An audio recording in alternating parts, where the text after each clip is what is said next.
Thank you for tuning in. You're listening to the Beyond 50 radio program, and thank you for joining us. I'm your host, Daniel Davis. As many of us approach midlife and try to find something to do with our time, if we're not into the toil of actually getting out there and involved with our careers or taking care of our kids or maybe running our grandchildren out onto an outing, why not take up gardening?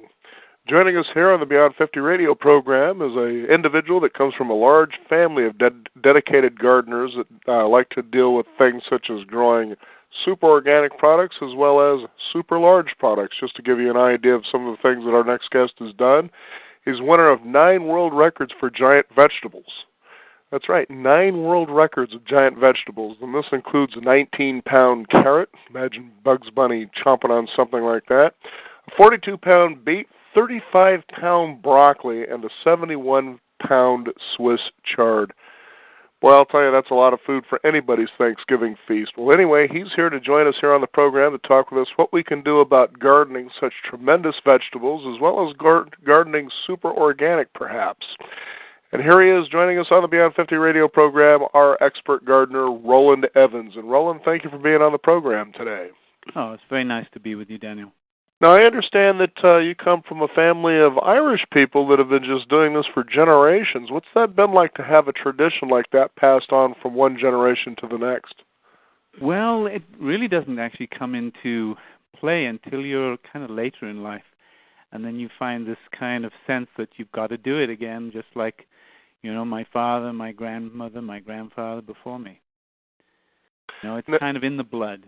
Oh, very good. Well, gardening is such an excellent thing, I think, for any age, just because of the tranquility and the sense of peace and calm and being in nature. What are some of the great benefits of being able to take up this, not maybe necessarily as just a hobby, but this has actually become a lifestyle? Yeah, and I think, as we get older, it becomes something that's really much more important for us to do. I mean, there are a lot of health benefits, of course, because it keeps you fit. It's kind of gentle exercise. It depends how you go at it. I used to go at it a little too strongly and got a bad back from that, but I don't do that quite so much now. So, there's that piece. But also growing your own vegetables. I mean, that, I think, is one of the most important things you can do nowadays, particularly as the price of food rises and the quality of food decreases. You really want to know that what you're eating is the best you can possibly get your teeth into. Mm-hmm. And, of course, then, as you said, there's that peace and quiet. That's a sense of connection with nature and of doing something that's really worthwhile. I keep remembering a piece from an Alan Watts, I think it was his autobiography, where there was a friend of his, and she ended up with, I believe it was a brain tumor. And it was just so eloquent and poetic how he says that she just simply went out to the garden and let it go from where it came from. Okay. And I thought, that's astounding healing, but there's a lot of possibility when you're out there and you're toiling in the soil and being creative, so to speak. Absolutely. And, there's a very interesting piece of research which has come out, I think in the last couple of years. It came out of Bristol in England, where they were looking at soil bacteria. This is the life in the soil. And they found that there's one that in particular seems to really boost your immune system and may even kind of protect you from depression. They were even saying that it was as good as Prozac. And I think the sense that we have that we're disconnected from the soil has actually also disconnected us from some of these natural things which boost our health. Mm-hmm. It's kind of taking a look at the whole thing and exploring the pieces and trying to put those back together instead of enjoying the benefits of the whole. Right. Now, let's talk about how you got started. What was your first experience like? Was it that your dad said, hey, come out here and mow the lawn and then I'll move you on to something else? Or how did all this come about? No, actually, it was a little different from that. In fact, probably about as different as you can, because this is in my grandfather's estate. My grandparents had a huge estate. This was actually in Wales, in England. It was about 6,000 acres, and it was being handed down in the family, and there was farms and things. And, of course, there were gardeners and sub-gardeners and all of that stuff when I was young. And so I remember when I was about 7 or 8, my father would take us over to a little plot in which he dug, and he'd say, well, this is your garden. Okay, what do you want to plant? Here are all the seeds. And now it's up to you. So I remember planting radishes and pansies and marigolds when I was very little, and watching them grow and having a sense. Well, I was part of all of that growing kind of continuum where there was just green grass around us and big trees and lots of vegetables, and it was just I suppose, kind of somewhat idyllic situation. Thank God somebody else was mowing all of the grass, because there was about over an acre of it. Mm-hmm. Now, you started to, I guess, well, let's talk about what bioorganic gardening is, because as you were mentioning earlier about the soil and bacteria, is that, especially what you hear a lot of the news today, maybe say here in America, but it could be in most places around the world, is this big concern about the loss of topsoil and, trying to replace that. Let's talk about the importance of that, and is it possible to turn that around even at a very local, individual level?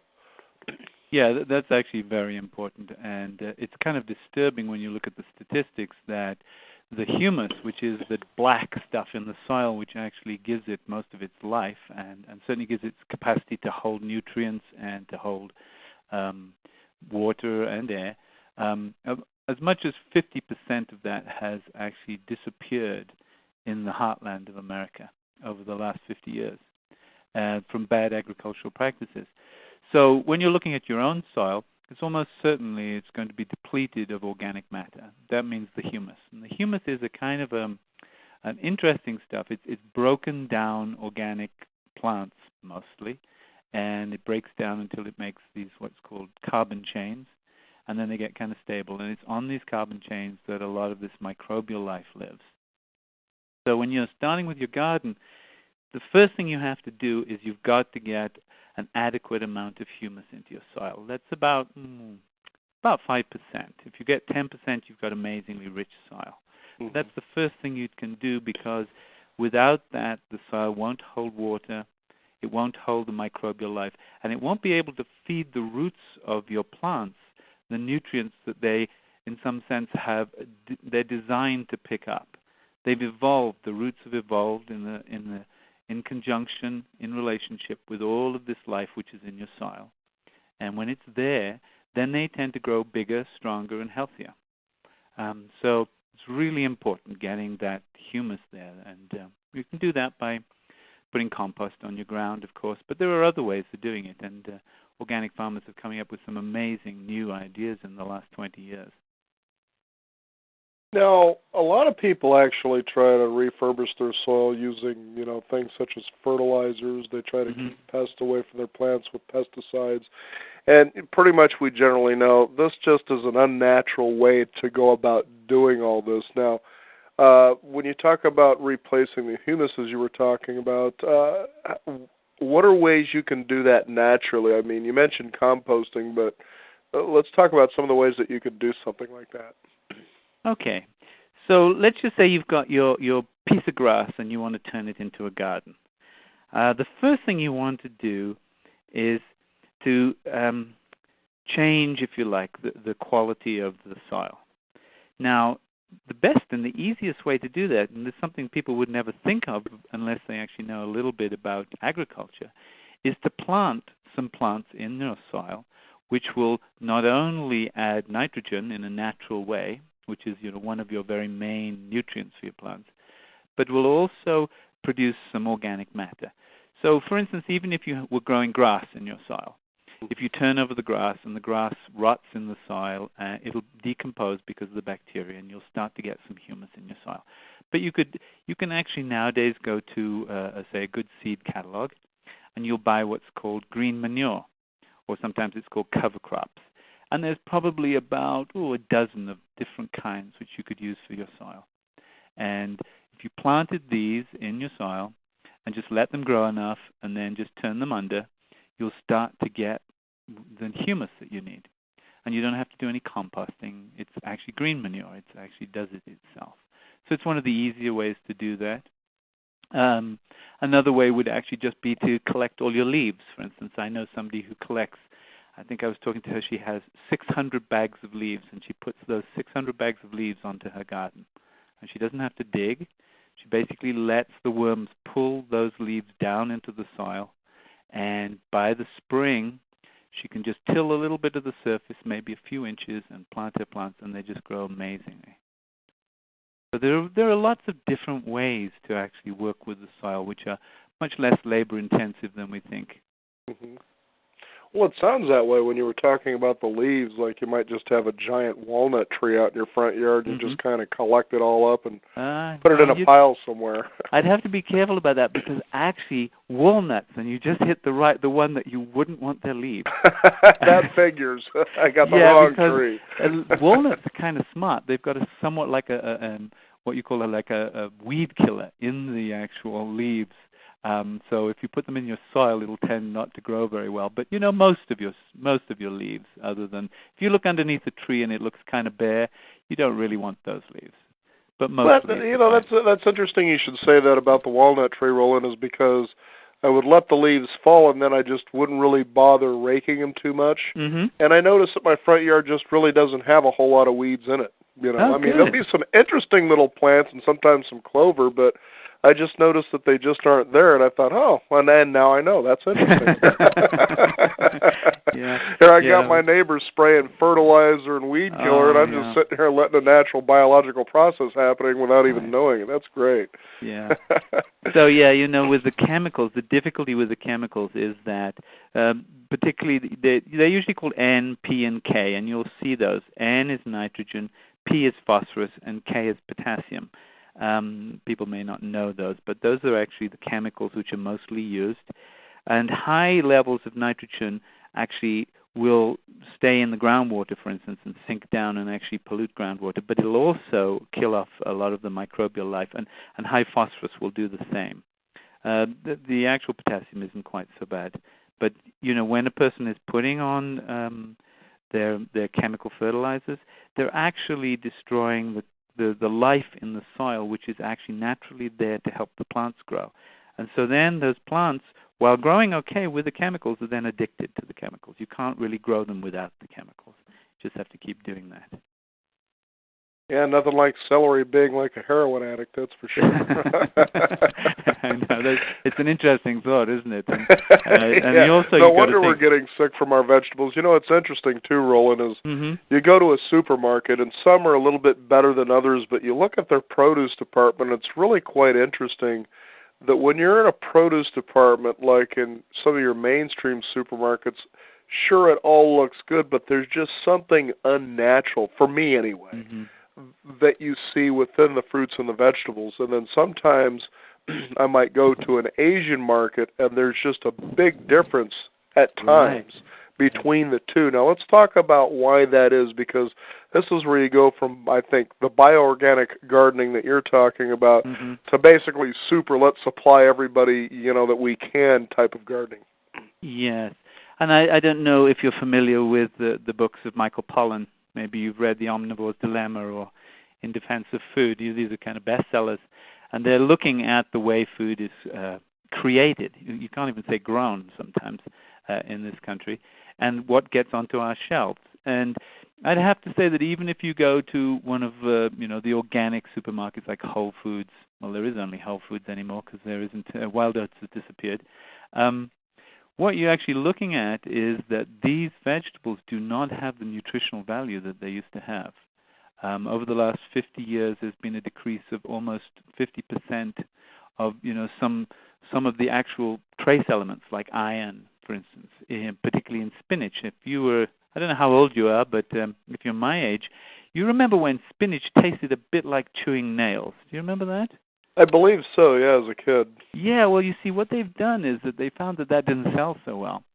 So then they got some hybrids, and they bred out most of that irony taste so that it would be actually more, consumable by the normal buyer. At the same time, of course, they're decreasing the nutritional value. And what you can do, there's another measure. It's a simple measure. It's called a Brix measure. I don't know if you'd have heard of that. It's a specialized term. It's basically a measure of the nutrition and the sugars in a plant. It's a good measure of the taste, too, because they use it when they're making wine out of grapes. They want high volume of sugars in the grapes to make good wine. But you can test like your lettuce, or you could test your beet. And I've done that, and I've found that my plants grown here will have 2 to 2.5 times as much sugar content or nutritional value, if you want to put it very simply, as the stuff I'd get. And I'm talking about stuff I'm getting from Whole Foods. I'm not talking about stuff even from your standard supermarket.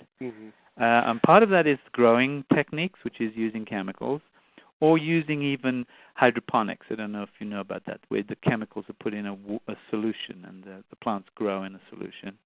But a part of that is also that they've been choosing particular species or particular varieties of these vegetables because they last longer, they look good, and generally they taste fairly innocuous. So put all of that together, and it's kind of very concerning.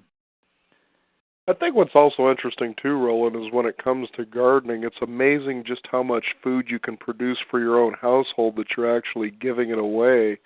And there's another big benefit, because when you take a look at the cost of produce, it's just out of this world. Sometimes It blows my mind that, for instance, as I was talking about the Asian market, I could go there and buy a red bell pepper, a nice dark red one that really has taste, and I love red peppers. And, it's like maybe anywhere from 60 to 80 cents, where I can go to that standard supermarket where basically you're among the walking dead, it seems like. And this pepper's going to run you $2.50 a piece, and the thing is pale, it's small, it's limp, and I'm like, come on, people. And it just amazes me that how much produce, at least, it just doesn't taste. And no wonder you need sauces and dressings anymore, because you just don't have that taste anymore. It's often traveled as, 1,000 miles? Couple of thousand miles? Probably, yeah. And it'll have had to do that in a cool environment. It'll have had to have been picked when it wasn't ripe. In fact, it was barely, getting close to ripe, and so that it'll hold its shape and it'll hold its color. So, it certainly hasn't reached its maximum nutritional value, and then it's going to travel a long way, and then it's going to sit under these lights for a long time. Hopefully not so long.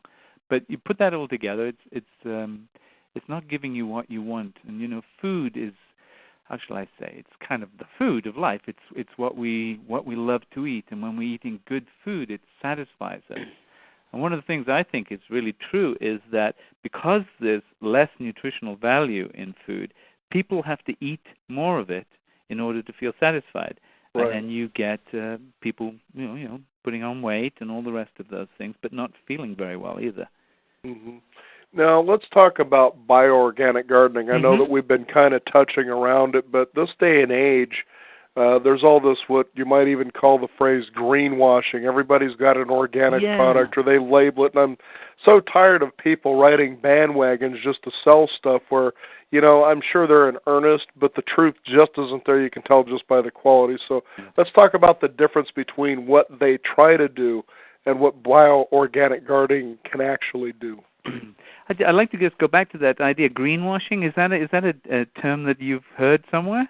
Yeah, I actually did. Here, for the last couple of years on the program, I've noticed as we talk about the green movement, people trying to do sustainable practices, that as you become aware of it, you see all of a sudden everybody's doing it like it's some fad, and it's like, this is ridiculous. And somebody somewhere, and it was only like maybe a month ago, brought up the term greenwashing, and it could have been on our program. That's an interesting term. I like that. Yeah. I just read a little article just recently, and I was talking about what I call the green sheen. It's just like a wax coating, which makes things look nice and glossy, but actually it's the same old stuff underneath. But greenwashing, that's a great word. I'm going to remember that one. Okay. It's a big topic, this is, but you've got to think of the business which have actually seen that, okay, we're going organic. We've got to produce organic vegetables. We've got to produce organic foods. We've got to produce all sorts of stuff, and it's got to be organic because that's obviously the way the market is moving. And it is the way the market's moving because, if you look at it, it's growing at about 40% a year, which is huge. And people are becoming much more aware of the quality of what they wear, eat, drive even. And this is a movement that isn't going to stop. It's just going to continue. So these big businesses have to think about how they're going to produce lots of food and how they're going to do it in a green way, in the sense that it's got to pass some of the regulations for organic. And there are very strict regulations for organic from the National Organic Program with the USDA. But what they do is they can find ways slightly around that. They can use standard techniques which are more like chemical techniques. So instead of having a chemical NPK fertilizer, which is made out of oil, actually, and is getting more and more expensive because of that, maybe they'll use something which is like a fish fertilizer. They'll get the fish fertilizer, and they'll use it very similarly to the NPK. They'll be thinking about feeding the plants these nutrients. Now, when you are thinking more in a kind of biological way, you're not thinking nutrients, or you're not thinking chemicals. You're kind of thinking about the relationship between a plant's roots, we'll say a cabbage, okay, which has been with us for thousands of years, and the soil. Now, over millions of years, the soil has evolved, and it's evolved as almost like a whole civilization. There's thousands and thousands of species. There's 25 to 35,000 species of bacteria in the soil, in normal soil. There's tens of thousands of species of fungi. There's things called nematodes and protozoa, all the way up to your earthworms. And all of these things are living in this world, and they're eating each other, and they're being eaten, and they're pooping, if you don't mind me saying. And all of this stuff is creating food for plants because the roots of the plants have actually grown up with these things. And there's interesting research which shows that, for instance, the roots of a plant will exude little tiny droplets of sweet sap, and that draws some of these microbes to the plant roots so that the plant can then get the benefit of these microbes transforming the nutrients around the roots. So you're looking at something which is far more alive and complex. It's not about chemicals. It's about life. It's about the way in which everything kind of works together, relates to each other. I hope I'm not talking too long about this. It's one of my favorite topics, as you can tell. And when you work with the soil, as you work with it and get it, better and better, it gets to have this kind of sticky feel to it. And when you know it's got that sticky feel, you know that this is actually showing you just how much of that microbial life is working in your soil. And of course, you start to see earthworms, because earthworms are kind of at the top of the food chain. They're the ones that tell you that everything is working really well. Yep. So it's a very different way of thinking. You're not thinking about plants exactly. You're thinking about the way in which the whole system works together and how it creates something which is kind of miraculous, really, that this plant should grow out of the soil where there's all these living beings. It's wonderful when you even think of the laws of physics, when you put that into the perspective of what you're talking about here, that web of life, and how when you inject something that's unnatural, as we've been talking about, chemicals or whatever, that you're disrupting a whole beautiful, wonderful, and very intriguing process, which is one of the elements I can see that has made gardening just a fascinating way of life for you.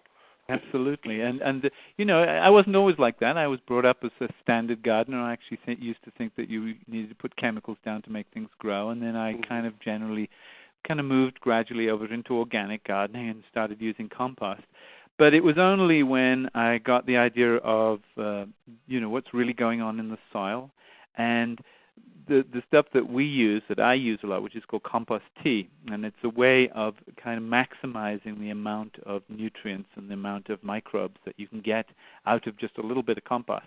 You basically brew this stuff up, and this is something that not very many people know, but if you take compost or humus, which is rich in microbial life, you can grow those microbes quite quickly, in a day or so, just as you would be using a starter, for instance, in yogurt, to produce more yogurt, and you can grow those bacillus, those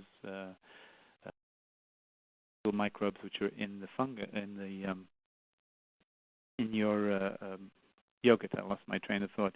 So you're doing the same thing, and these microbes really like oxygen. So you have to brew them, kind of pumping air through this liquid which you put your compost in, and you put some food, and then you get amazing results because you can double the amount of bacteria, for instance, in 20 minutes because they grow pretty fast. And then that leads us to the ultimate thing here, which is how do we grow a 19-pound carrot? Oh, okay. Well, the giant vegetables. How do you grow a 19-pound carrot? Well, first of all, just what we've been talking about. You've got to get your soil almost to the peak of perfection. And that's about using compost and compost tea to really get that microbial life going. So that's one thing. And then you have to know about carrots. You have to know that carrots like a particular kind of soil. And you have to know, for instance, that if you want to grow a huge carrot, well, you're going to have to treat it like a king. You know, you've got to love it. You've got to look after it. You've got to watch over it. You've got to kind of play music to it. You've got to do all of these things which are going to make it feel good because this carrot, it to the dance. it responds not just to what's going on in the soil, but it responds to what's going on all around it. And, you know, there's kind of technical things like you'd want to, first of all, select seeds for a carrot, which tends to grow nice and long and big. You wouldn't want one of these stubby kind of carrot seeds. So you choose the right one, and you start early. Now, if you're going to do a carrot, for instance, you'd be surprised, but you'd start your seeds in a little pot in January, or maybe even in December. And then you'd thin those out, and then you'd move them to a bigger pot, and then move to another pot. And then eventually what you do is you actually grow it above ground. I know that sounds strange, but you make a big tub filled with wonderful soil, which is a little gritty, because it likes sand, carrots do. And you put that on top with the bottom cut out. So this carrot can grow down, say you're using a pot which is maybe a foot across, or maybe 2 feet across if you want a really big one, and it'll grow down through the pot, down into the ground. And it'll get nice and warm, because it likes to be warm. And then you water it a lot, too, because it needs a lot of water. But you're always working to get those roots growing big. So I don't know if you're motivated to grow another big carrot. Well, you just imagine, you grow that giant cabbage and then you start your own coleslaw factory. Well, I tend to go more for quality now. Right, and I have to admit, I am overloaded with vegetables, and I have a small garden here, so. I'm giving away vegetables all the time, and I grow all the way through the winter because I like to have my own food even in the winter. And, you can only grow certain vegetables in the winter, what you might call the greens and the salads will grow well in the winter. But it's a tremendously satisfying thing to eat your own vegetables. They're going to taste good, and you know where they came from, and they're going to satisfy. Well, yeah, and it's amazing because it also continually just replicates itself, so it's almost as though you have an unending food supply. Absolutely. Unless you just quit doing it. And again, when I talk about that pale red pepper versus the nice deep red tasty one, and I think to myself, why would I continue to do that if I can attempt to do this at home? Now, how much food could you say grow in a 10 square foot area? I guess that would be a nice sizable way. How much do you think an area that size could grow for people? 10 square foot is too small. Is it? You need to, the best way to grow is to use what's called raised beds.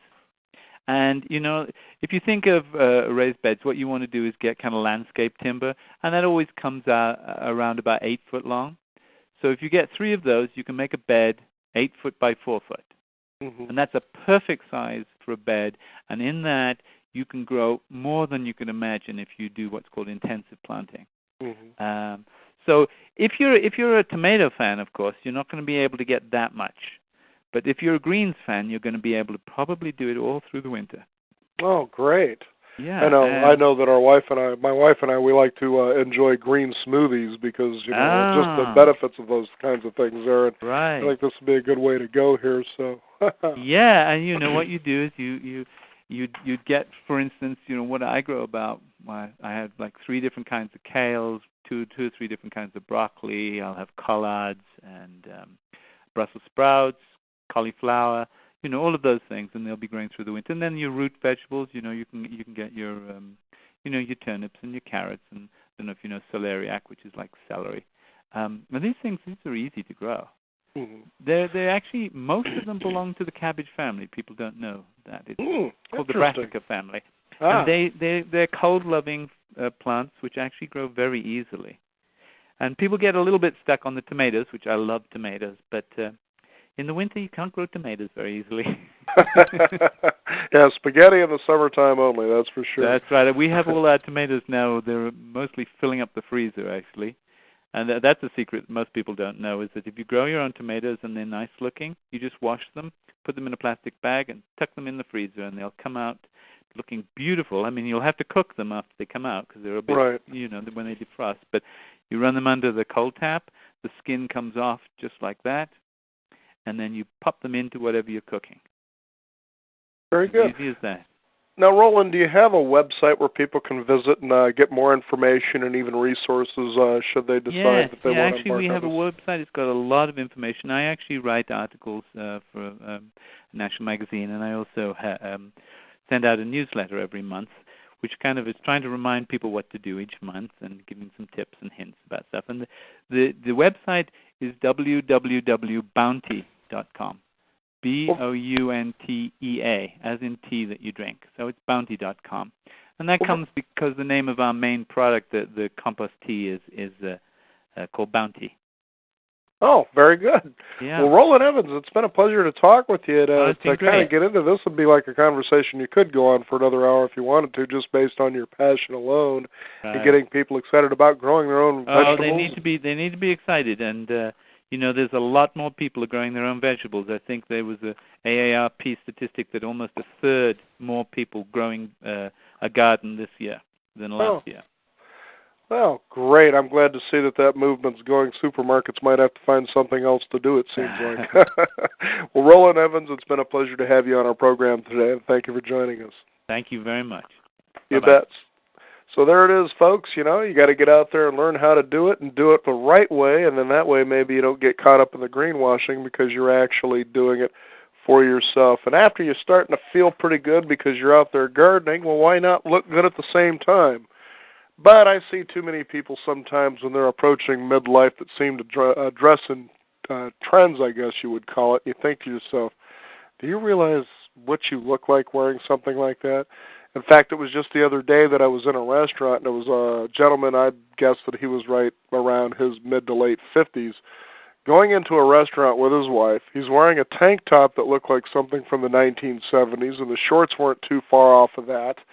And I thought, how can you come out into public looking like that? Where's your mindset? Are you lost in time somewhere? Maybe you think you're still 16.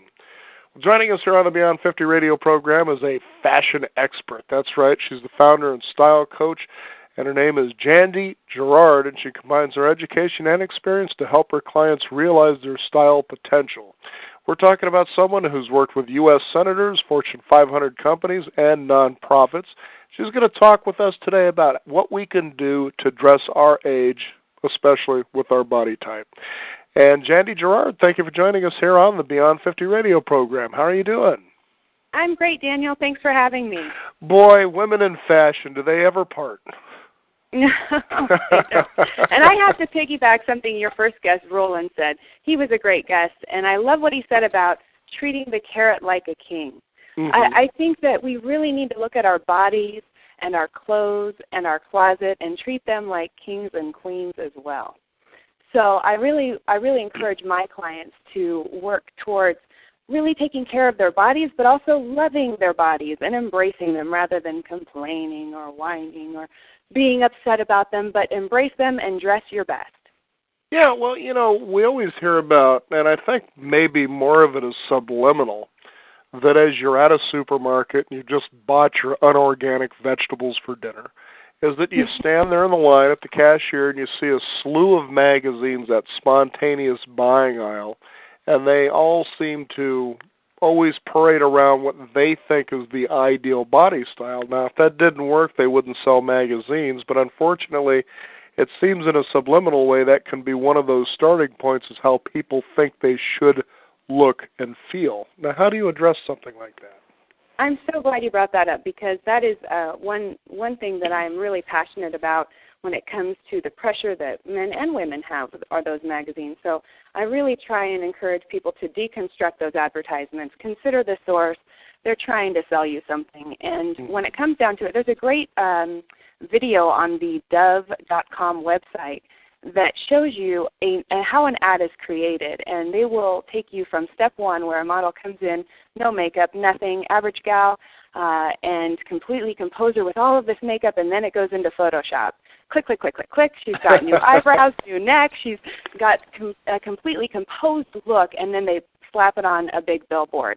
And it really shows you that those models aren't real. They are created. And so it's really something that we can't try and put that pressure on ourselves to live up to, because it's unreal. Right. I think it's interesting that somehow, how did we ever buy into that modality in the first place? Yeah, same as buying into supersizing. I think it's they say it takes 7 impressions for something to stick in your mind. Think of all the impressions we get on a daily basis of how to look, how to be, how you have to have the latest it bag and be fashionable and modern. I really love a lot of the fashion industry folks when you listen to what they say when they are asked, what makes a woman or a man stylish? And it always is their answer that it's confidence. And what comes from confidence, and that's being comfortable in your own skin and your clothes, not the latest it bag or following the trends. It's knowing your personal style and working it, adhering to it, and wearing those clothes that make you feel most comfortable, because in the end, then you'll be most confident. And taking a good example from this is to give folks a good idea is take a look at Bill Cosby. He loves his sweaters. Yes, don't we love Bill, though, in those sweaters? You know when you see a Bill Cosby sweater right away that's a Bill. He's got the Bill Cosby sweater on. Yes, they are unmistakable. That's just, it's proof that when you find what's completely you, that it's a signature, and it doesn't really, the body type almost disappears because you're like, that's just so totally you. And in some cases it could be extreme, and in some cases it could be conservative. But either way, you've kind of found that point. Now, how is it that you work with people when you begin to try to get them onto their own personal fashion sense? Well, first what I do is I have them fill out a very comprehensive questionnaire. And it's there are a lot of image consultants out there, but we call it style coaching at our company. And that's because it's more about working with the person rather than telling them what to do, and finding out what's going to be best for them and their personal style, and how they're going to be most comfortable and most confident. So they fill out a questionnaire, and that really helps put them in a couple different areas and let us know, okay, some people are, for example, a woman could be most confident in a completely matching suit, pearls, the shoes, the earrings, the handbag, everything matches, whereas another gal is definitely most comfortable in her yoga pants. So it's really finding out what's going to make them most comfortable when it comes to fabrics and fit and what they've tried before, and we zero in on it that way. Now, during this course, do you also do where you have color coordination, the right kind of colors that match up to somebody? I'm glad you asked that, because, many years ago there was something called color draping, and that is where image consultants would bring out some colors in fabric swatches, and they would lay them underneath the client and say, oh, you're a cool or a warm, but then they would put you in a category, a seasonal category, right. Fall, winter, summer, spring. And unfortunately, they've come forward to say, the seasonal updates or the seasonal color matching was incorrect. Now what? Because they put people in a box, so they go around with these little swatch books and they go, oops, not my color. It wasn't matching specifically to the color they had in their palette. So now we look more about one color compared to another, and also stay with cool and warm tones, but not trying to limit people so much, as color is so infinite, and we continue to change our colors each year. Now, I'm just curious, when a person, as they listen to this show, they think, well, how do I go about personally discovering what makes me look good and feel good? And I believe you touched on a little bit, fabrics are one of those things. You mentioned something about maybe a person likes wearing yoga pants. But then I think about that gentleman who must feel confident. that walked into this restaurant and tank top and these shorts, and the guy had hair on his back, for crying out loud. And I'm like, he just seemed, it was like a 16-year-old forgot that he's 59 years old, for instance. And it just, for lack of a better word, it looked like, well, doggy doo-doo. And I'm thinking, and his wife is with him. And I'm just like, you look ridiculous. But the guy, how do you, sometimes you think, well, how do I address a guy like that and say, do you have to come in looking stupid like this? But, hey, he feels good in that, I suppose. But, you got to remember, your style leaves impressions on others. Yes. I would say, if you're not going to hire us, I'd go to a store. Okay. And find out and talk to the salesperson. Start building a relationship and ask them questions and be open to feedback. And make sure you click with that person. It's like real estate. When you go into a home, you know right away whether or not you like the house. If you're not clicking with the salesperson or you feel like they're really more commission-based and wanting to sell, well, try and move on. And find someone you feel pretty good about and you like their demeanor and talk to them and be open for suggestion. I know we don't have a lot of time. We're all pretty busy these days. But make that time for yourself, because I wonder if that guy really was, I know he was comfortable, but was he really confident in what he was wearing, do you think? I'm not sure. I think maybe he just doesn't know any better. So maybe if he could go and talk to someone who has a little bit more experience and could say, I think we could update you this way, but be specific and say, I don't want to look trendy. I'm not trying to be a teenager. I want to look modern and put together, but I also want it to be more about me and my style. And he can express the things that he likes. Like, I don't like feeling too stiff. I'm okay and open for a sport coat, but I don't want it to feel stiff. I want to be approachable and comfortable during the day. And then the sales associate can talk about the fabrics or the fit of things. Hopefully they'll know through their experience what the fit is like on the different brands and garments and can point you in the right direction. Mm-hmm. Now, it's interesting because as I was describing this gentleman here, and have a lot of fun with it sometimes too, because you see a lot of that kind of nonsense at times going on out there, but apparently these people feel at least comfortable wearing these clothes, right? regardless of how they look. But how do you address that when you're dealing with someone in midlife, and is it different for them than, say, someone who's younger, maybe in their 20s or 30s? How is the constitution of clothing? Is it different between those two realms? Well, yes. I think it's a big concern for most boomers to say, I don't want to look too trendy, but I'm not sure what to do. So oftentimes they dress a little more conservatively and older than they are just to play it safe. But I would say, when we're talking about this gentleman, I think honesty, and you talk about what I would say to a client, I would definitely be upfront. I'm not like, there's a show called What Not to Wear, and it's, of course, reality TV, and they're pretty harsh. I don't go that route. In fact, none of my clients can make negative self-comments when we're working together, because it's all about moving up and moving forward and having a good time, while also learning how to shop and learning how to find your style. So I would say for people who are, their bodies are changing, hormones affect us in those age ranges, and what we need to do is figure out something new and how to address that. A lot of times things aren't going to fit. You have your favorite old pants that you go to over and over and over again, and something's now changed. Maybe your belt line is getting a little fuller, and I have a suggestion for that. A lot of women, especially through menopause, gain a stomach. They redistribute their weight into the midsection. So, a great tip for that, it's a great strategy. It's using light and dark. If you can think of dark colors receding and light colors advancing, I would tell anybody whose body's starting to change in the midsection to wear a darker shirt with a lighter jacket layered over top. And that's going to make that stomach recede and the lighter jacket advance. Wow, that's interesting, just doing something as simple as that. Yep, and that's pretty much what I do with my clients. We start with their frame and their body shape, and then we decide, are you overall balanced, or are you maybe bigger in one area and smaller in another? Well, let's build a little bit of volume at the smaller area and minimize the fullness in the other area and create a balanced overall look. So what I do with clients is use optical illusions and strategies through silhouettes or clothing styles to create a balanced look. Well, there you go. So forget going to the gym, guys. Keep that stomach, and we're just going to use colors to make it work. You will lose weight guaranteed in seconds. Now, tell me, when somebody comes to you as you are a consultant, fashion consultant, is that correct?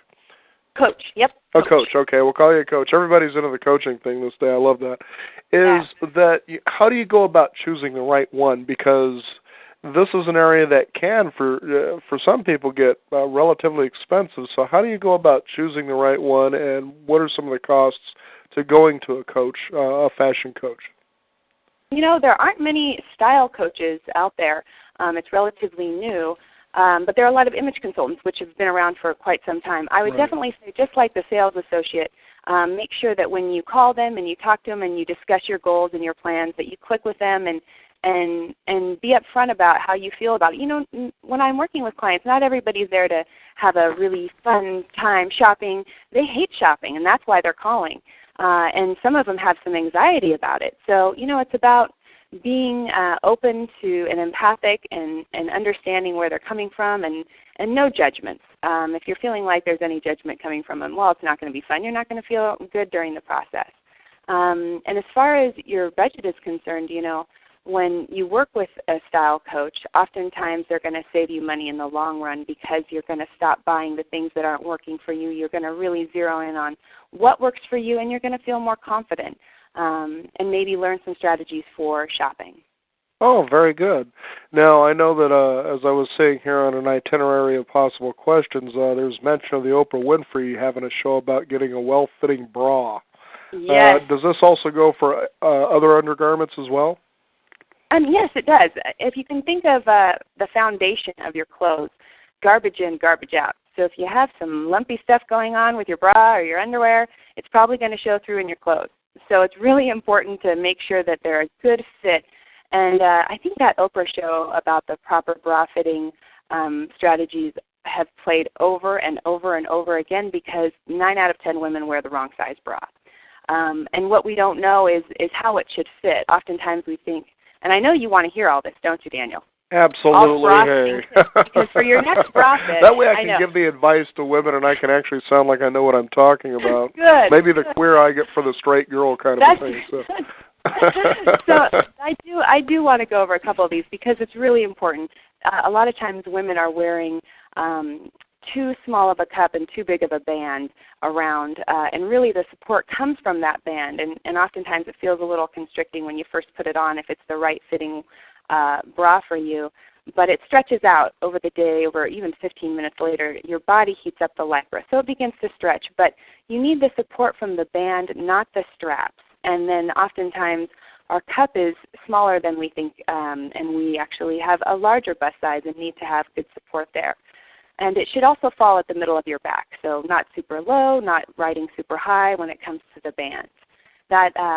There's a lot of bra fitting programs around, you know, in different department stores. I would recommend going to a specialty lingerie boutique for a proper bra fit. They really know what they're doing, and rather than maybe getting just a half an hour video on bra fitting, they understand, especially women maybe who have gone through breast cancer and need special fitting strategies. They're going to really be the best option for you. Now, when you say specialty boutiques, does this include things such as Fredericks of Hollywood or Victoria's Secrets, or are there more specialty shops that are different from those? More specialty. A local lingerie shop is going to be better. And there's intimate lingerie, and then there's everyday lingerie. So I'd skip the Victoria's Secret. I think that's the one that gets the half an hour video. And they're usually a lot younger and don't understand women's, as we age, our needs. You know, I mean, gravity takes hold, and we need some serious heavy mechanical equipment to pick those things up. And actually, we did have on our show, since we're on the subject, is a natural way for a breast lift. And we had quite a few hits on that. Like, well, is that possible? And, well, anyway, so. But, yeah, gravity does. They've got medicine, actually, that is going in through the UK and Canada called Perfect C. And I've heard people taking it, and it seems to help in all sorts of ways. Clears up skin, too, but it's not here yet. So it's not going in or cutting the skin. That's a natural way that they're, a medicine. Now, what would you say would be some common rules, if there are, for people, for boomers especially, that you would like to talk about when it comes to, I guess, their typical type of dress code, if there is one? Well, I have some great strategies for everyone, both men and women, that are just helpful, and I think a lot of us don't think about because we apply these rules to other things in our world, such as interior design and architecture, but we don't think of our clothing and how it lays on our body the same way. So it's pretty common sense advice, but it's very helpful. So I'll go through a few of those if I can. A really important one is to never finish any piece of your garment at your widest point. So, for example, most women in America, 40% in fact, are the pear-shaped. We'll put them in that category, a fuller thigh, fuller hip, and fuller booty. So you don't want to end your shirt at the fullest point when you're looking in the mirror straight on at the fullest point of the outline of your hips and thighs. That's just going to make you look bigger than you actually are because it's going to draw attention there. You want to always end a hem or finish a piece at the narrow. Same thing with your calf. You never, there's a whole blog dedicated to why men hate capri pants and why women love them. And now, what are capri pants? I'm not real. I may know what they are when you tell me, but what are they? Okay, all right. Capri pants are a little bit longer than a Bermuda short, so they basically end around the full of your calf, and they're longer than a short, but shorter than a pant. So it's nice if we don't want to show our knees, or if we're in that kind of midsummer place where we're not really needing a pant, needing a short, but it's giving us coverage. But they usually fall at the full of our calf and make us look shorter and almost kind of dumpy. And so that's exactly right. Now that you say the capri pants, I see kids wearing those things almost all over the place. So yeah, they're about the only ones that get away with them, though. And they do look shorter, and they do look frumpier. You're right about that. Right. See, and men don't like it. Most men don't. Now, our men want us to be comfortable because when we're comfortable, we're confident. But most often, they just fall at the wrong point. So we want to look for that capri pant to end maybe right at the narrow, just below the knee, or take it all the way down as far as you can. Because anytime you're cutting up the leg line, you're shortening your leg. So the longer the pant, the longer the leg. Oh, I see. That's really important.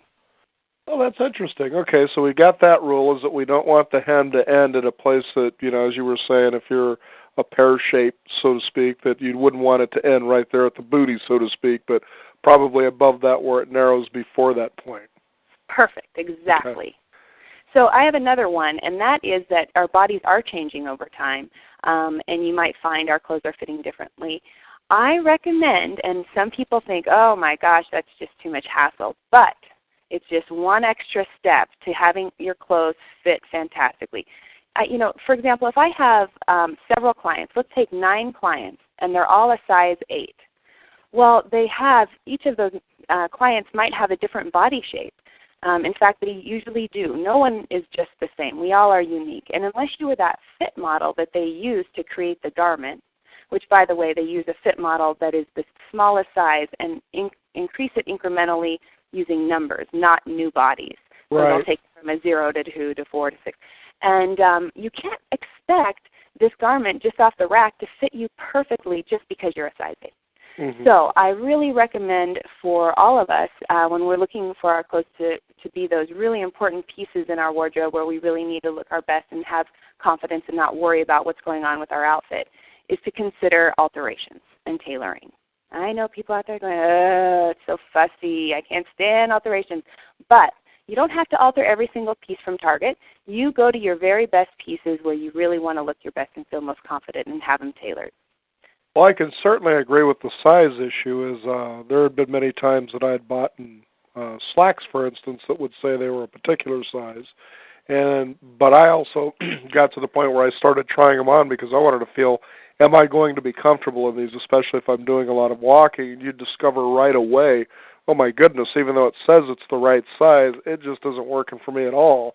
And I might find myself going through a dozen pairs before I get to the one that really just fits, it feels good, and that's very important. Daniel, I'm so proud of you for going through 12 pieces and trying on until you get the best one. So many people would have stopped at 2. Yeah. So, Well, now here's an example too. Is that as I was working at a place that required me to run up and down stairs quite a bit, is that I bought a pair, and these just felt beautiful. So I bought 3 pair. They all felt fantastic, right? So right. as soon as I go and I'm starting to do this job, I'm realizing these damn things are hot. You could bake a cake in them, and I felt so sad that I had to return them. I said, I love these pants, but they're not working for the reason that I bought them. And so it's quite amazing what you really need to look into. But when you hit it just right, as we've been talking about, it really makes a difference. Doesn't it? Mm-hmm.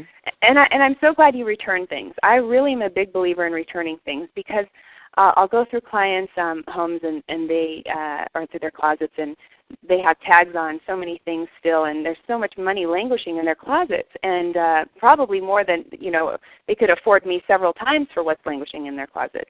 But it's really important to get the right fit, and I'm glad you talked about size when you tried on so many different sizes. Mm-hmm. There's a new phenomenon in America called vanity sizing, and this is just really an effort to keep up with us growing exponentially. We're getting bigger quicker than most other countries. So the manufacturers have changed the sizing, but won't tell you what it is and how they've changed it because they consider it their proprietary marketing information and keeping them competitive. So you could walk into a store and you could try on maybe an 8 and then try on a 12 from a different manufacturer. And it could be it could be the same fit, but it can be completely different sizes. So really, you could be an 8 size range if you go to, for example, in your plum at Nordstrom's, all the way over to maybe Narrative, a lot of different sizes.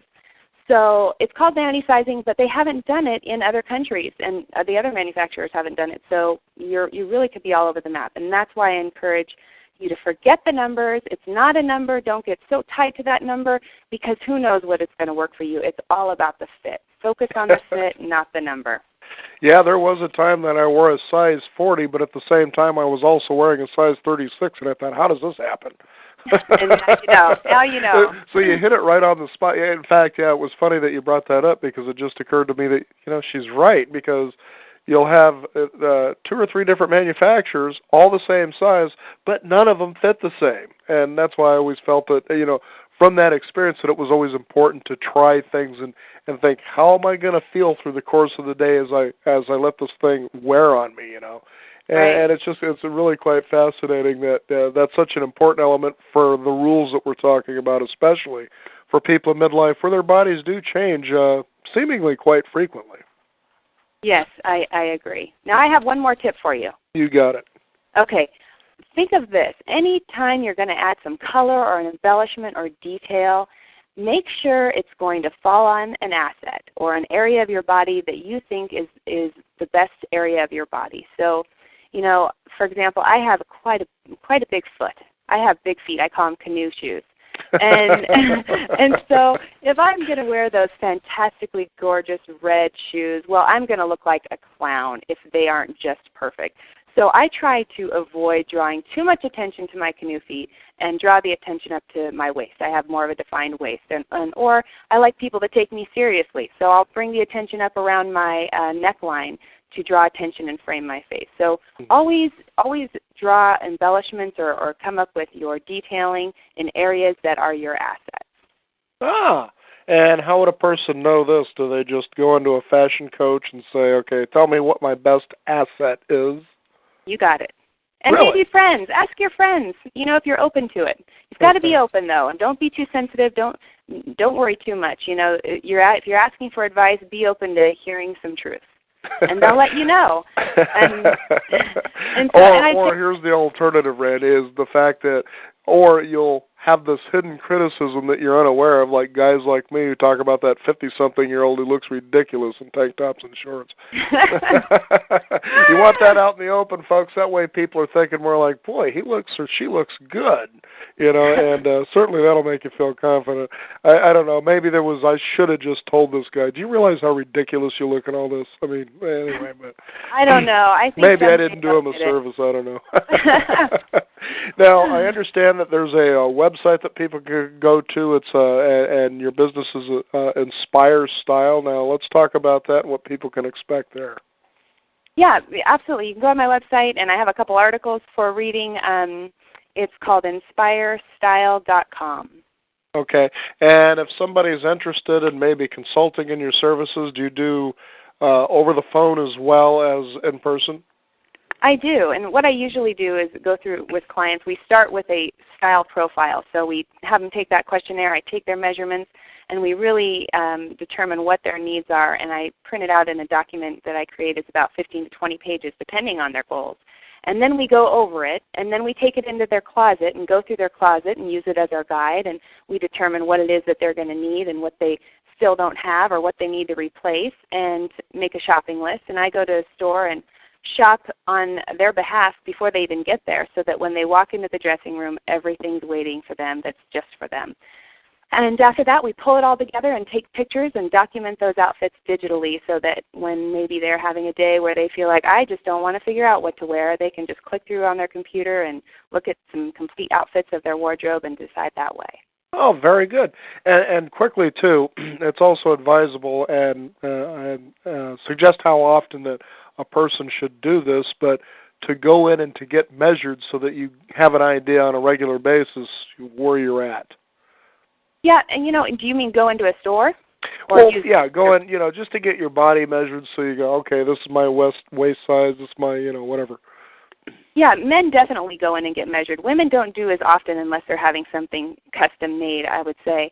But go in and trying on garments and really seeing what it is that's working for you. But yeah, men usually go to maybe a made-to-measure or custom suiting or shirts. They will get measured. But keep trying on. Definitely go get measured for that bra fit for women. That's very important. And not to mention, as we've been talking about too, that clothing can certainly help you lose the look of gaining weight. Yes. Very quickly. through strategies like wearing all one color will make you look longer and taller. There's all sorts of strategies that can make you look thinner.